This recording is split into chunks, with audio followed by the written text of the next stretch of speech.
तो एपिसोड की शुरुआत में हमें एल्सा और गारफील्ड को फाइट करते हुए दिखाया जाता है, जहाँ पर जो एल्सा होती है वो गारफील्ड को घायल कर देती है, पर जो गारफील्ड होता है उसके बदले में वो एल्सा की एक आंख फोड़ देता है। पर जो एल्सा होती है वो उस आंख को इजीली रिजेनरेट कर देती है, जो देख के गारफील्ड ज्यादा हैरान होता है और एल्सा कहती है कि तुम मुझे इसे इजीली नहीं मार सकते। गारफील्ड कहता है कि मेरे बॉस ने बताया था कि तुम्हें मारना आसान नहीं है। एल्सा कहती है कि तुम्हें पता है कि मैं रिजेनरेट कर सकती हूँ, तो मेरे साथ फाइट करने का कोई भी मतलब नहीं है। गारफील्ड कहता है कि कोई बात नहीं, मैं तुम्हें तब तक मारूंगा जब तक तुम मर ना जाओ। तभी एल्सा कहती है कि तुम्हारी जानकारी की बता दूं कि तुम्हारे बॉस के पीछे बहुत सारे महाबीस पड़े हैं। जिसपे गारफील्ड कहता है कि कोई बात नहीं, मेरे जो बॉस है वो उस महाबीस को आसानी से संभाल लेंगे। फिर हमें अगले सीन में सुबारू को दिखाया जाता है जो उस महाबीस से भाग रहा होता है। तभी वो लोग एक जगह पे आके छुप जाते हैं। पेट्रा कहती है कि सुबारू अब हम क्या करेंगे। तभी सुबारू कहता है कि रुको, मेरे पास एक आइडिया है। ऐसा कहने के बाद सुबारू जो होता है वो रैम को ऑटो को देता है। फिर वो उस महाबीस के सामने आ जाता है। महाबीस जो होता है सुबारू को देखते ही उसके बाद अटैक कर देता है। पर जो सुबारू होता है उसे रोजवाल के कमरे में लेकर जाता है। पर तभी जो सुबारू होता है उस महाबीस के ऊपर गर्म पाउडर फेंक देता है। पर तभी सुबारू ये देख के कभी शौक हो जाता है कि उसके ऊपर आग नहीं लग। पर तभी ऊपर से पेट्रा और ऑटो जो होता है उस महाबीस के ऊपर ऑयल फेंकने लगते हैं और साथ में उसके पास पड़ी हुई कैंडल की वजह से उसके ऊपर आग भी लग जाती है।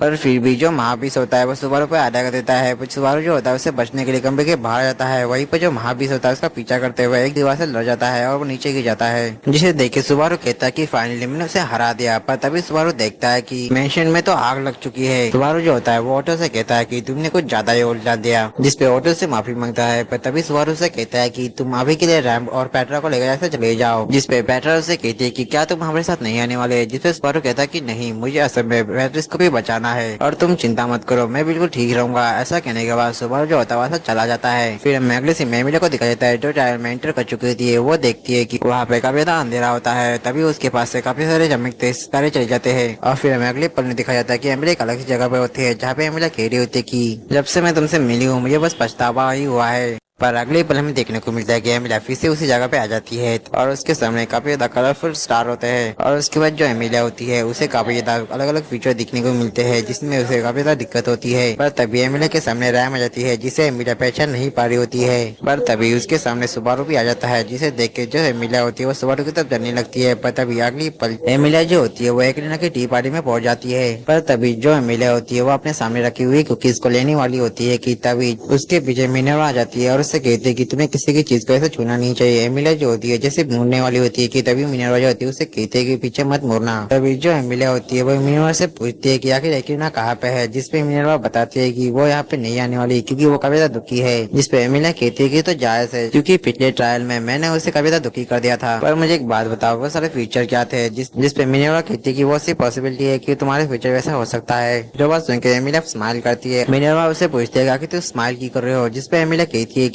जो फ्यूचर मैंने देखे थे वो तय नहीं हुए, वो बस एक पॉसिबिलिटी है जो हो सकती है और मैं उसे बदल सकती हूँ। और वैसे भी मैं अकेले नहीं हूँ, मेरे साथ और भी लोग हैं जो मेरी मदद कर सकते हैं उस फ्यूचर को बदलने में। जो बात सुन के मिनर्वा कहती है कि तुम बिल्कुल अपने मॉम की जैसी बातें कर रहे हो। जो बात सुन के एमिलिया उसे कहती है कि क्या आप मेरी मॉम को जानते हैं। जिसपे मिनर्वा कहती है कि हाँ मैं उसे जानती हूँ, पर मुझे माफ करना, मैं तुम्हें उनके बारे में कुछ भी नहीं बता सकती क्योंकि उन्होंने मुझे तुम्हें बताने से मना किया है। जो बात सुनते ही एमिलिया पीछे मुड़ जाती है। तभी जो मिनर्वा आती है वो एमिलिया को अपने सीने से लगा लेती है और उससे कहती है कि तुम्हारे पीछे जो दरवाजा है उसके बाहर अगर तुम चली जाती हो तो तुम इस ट्रायल को कंप्लीट कर दोगी। कि जो एमिलिया होती है वैसे जाने लगती है। पर तभी वो जाते हुए मिनर्वा से कहती है कि अभी मैं जा रही हूँ, पर अगली बार जब मैं आऊंगी तब मैं एकरीना और बाकी सबके साथ टी पार्टी करूंगी। मिनर्वा कहती है कि मैं तुम्हारा इंतजार करूंगी। फिर हमें अगले सीन में दिखाया जाता है कि जो एमिलिया होती है उसने फाइनली तीसरा ट्रायल कंप्लीट कर लिया होता है। तभी वो देखती है कि उसके सामने वाला जो डोर होता है वो खुल चुका होता है। एमिलिया जो जैसे अंदर जाती है तो उसे वहाँ पे एकरीना की क्रेव मिलती है। एमिलिया देखती है कि एकरीना ने सेंचुरी को कंट्रोल करने के लिए जिस स्पेल का इस्तेमाल किया होता है वो काफी ज्यादा कॉम्प्लिकेट होता है। एमिलिया जो होती है वो समझ नहीं पाती कि अब उसे क्या करना है। तभी जो एमिलिया का हाथ होता है वो चमकने लगता है। एमिलिया जो होती है वो समझ जाती है कि उसे अब क्या करना है। एमिलिया जो होती है उसके एक ऊपर एक मुक्का मारती है, जिसकी वजह से जो स्पेल होता है वो टूट जाता है। जिसके बाद जो सेंचुरी होती है वो भी आजाद होती है। और इसके बाद जो एमिलिया होती है जैसे कि गेट के बाहर आती है तो वो देखती है कि वहाँ पे बर्फ का तूफान चल रहा होता है। पर तभी हमारा सीन शिप हो गया, हमें एल्सा और गारफील्ड की फाइट को दिखाया जाता है, जहाँ पर लड़ाई के बीच में वहाँ पे बड़ा सा हिप्पो आ जाता है जिसके ऊपर मेली होती है। मिली जो होती है वो ऐसे से कहती है कि तुम्हारी जल्दबाजी की वजह से मुझे काफी परेशान हो रही है। तभी गाफिल के पास फेटी आ जाती है और वो गाफिल से कहती है कि क्या तुम ठीक हो। इस पे गाफिल कहता है कि हाँ मैं ठीक हूँ। तभी गाफिल उनसे कहता है कि तुम दोनों बहनें मुझे काफी परेशान कर रही हो। जिसपे वो लोग कहते हैं कि अच्छा तो तुम्हें हमारे बारे में पता है। तभी हम लोग देखते हैं कि वहाँ पे बहुत सारे महाबीस आ चुके होते हैं। तभी जो गाफिल होता है अपना जमीन पे पैर पटकते हुए कहता है कि मेरे पास दीवान अर्थ की पावर है, जब तक मेरा पैर जमीन पे है तब तक मैं तुमसे फाइट कर सकता हूँ और अब मैं तुम्हें हराने वाला हूँ। तभी जो एल्सा होती है वो मिली को पीछे रहने के लिए कहती है। वहीं पर जो गाफिल होता है वो फेट्रिका को पीछे रहने के लिए कहता है और उसके बाद गाफिल और एल्सा के बीच में एक डेड बैटल शुरू हो जाती है जहाँ पे उन दोनों के बीच में फाइट हो रही होती है। तभी जो महाबीस्ट होते हैं वो गाफिल के ऊपर अटैक करने होते हैं पर उन महाबीस्ट को फेट्रिका मार देती है। पर तभी हमें देखने को मिलता है कि जो एल्सा होती है वो गाफिल को अटैक करके उसे घायल कर देती है और जो गाफिल होता है वो अपने हाथ को बीच में बदल के एल्सा के चेहरे पे मार देता है जिसकी वजह से एल्सा का आधा चेहरा तबाह हो जाता है। पर तभी जो बड़ा सा हिप्पो होता है वो गाफिल को अटैक कर देता है पर जो गाफिल होता है वो अपने 20 पावर का इस्तेमाल करके उस हिप्पो की गर्दन को मोड़ देता है जिसकी वजह से उस हिप्पो का सिर उसके बॉडी से अलग हो जाता है और वो हिप्पो मारा जाता है। जो चीज देख के मेरी कभी हैरान होती है पर तभी हमें देखने को मिलता है कि जो एल्सा होती है वो पूरी तरह से रीजनरेट हो चुकी होती है। ऐसा कहती है कि मैंने तुमसे कहा था कि मुझे मारने का कोई भी फायदा नहीं है। जिसपे गाफिल कहता है कि फिर भी मैं तुम्हें तब तक मारूंगा जब तक तुम मर नहीं जाती और वैसे भी तुम एक स्वयंफायर हो। जिसपे एल्सा कहती है कि अच्छा तो तुम्हें ये भी पता है, तुम सच में काफी कमाल के हो, तुम मुझे पसंद है। उसके जो एल्सा होती है वो अपनी स्टोरी बताने लगती है। उसका जन्म असल में गुस्ताख नाम के छोटे से शहर में हुआ था जहाँ पे वो लोगों की चीजें चुरा के अपना गुजारा करती थी। पर एक दिन एक आदमी ने उसका सब कुछ लूट लिया, यहाँ तक उसके कपड़े भी, जिसकी वजह से उसे रात में काफी ठंड लग रही थी। इसलिए मैंने उस आदमी को मार दिया और जब मैंने उस आदमी का पेट फाड़ा था तो मुझे काफी मजा आया था और तुम नहीं समझ पाओगे गाफिल की इसमें कितना मजा आता है। गाफिल कहता है कि अगर तुम मुझे इम्प्रेस करने के बारे में सोच रहे हो तो मैं बता दूं कि मैं किसी और को पसंद करता हूँ। जिस पे एल्सा कहती है कि तो काफी बुरा हुआ, मैं काफी दुखी होगी।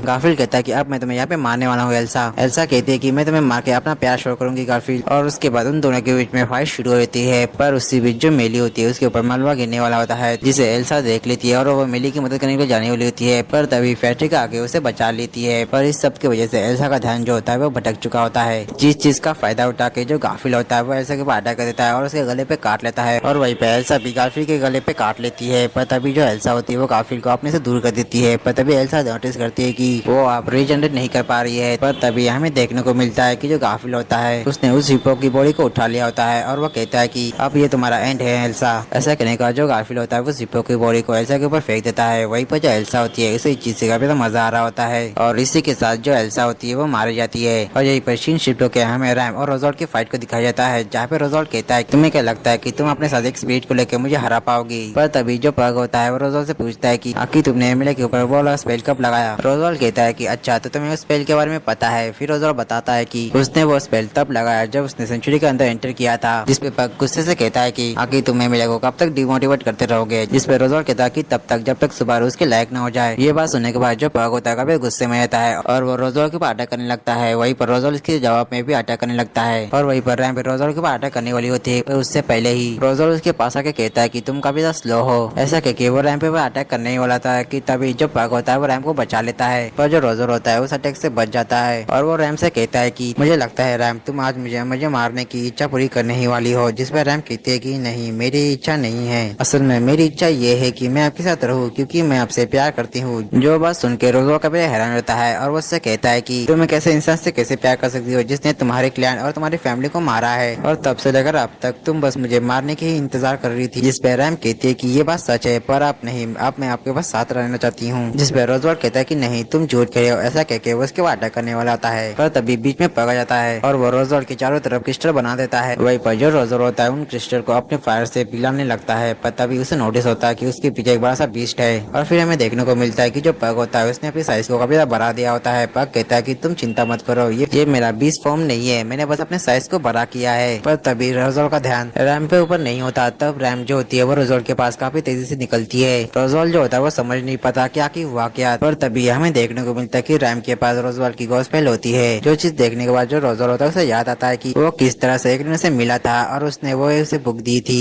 रोजोल्ट जो होता है वो रैम की तरफ बढ़ता है अपनी गॉस्पेल लेने के लिए पर जो रैम होती है उस गॉस्पेल को आग में फेंक देती है जिसकी वजह से वो गॉस्पेल जल जाती है। रैम कहती है कि फाइनली ये खत्म हुआ। पर तभी वहाँ पे एक बड़ा सा धमाका होता है जिसके साथ ये एपिसोड खत्म होता है। मिलते हैं नेक्स्ट एपिसोड के साथ, तब तक के लिए आप सभी को सायोनारा।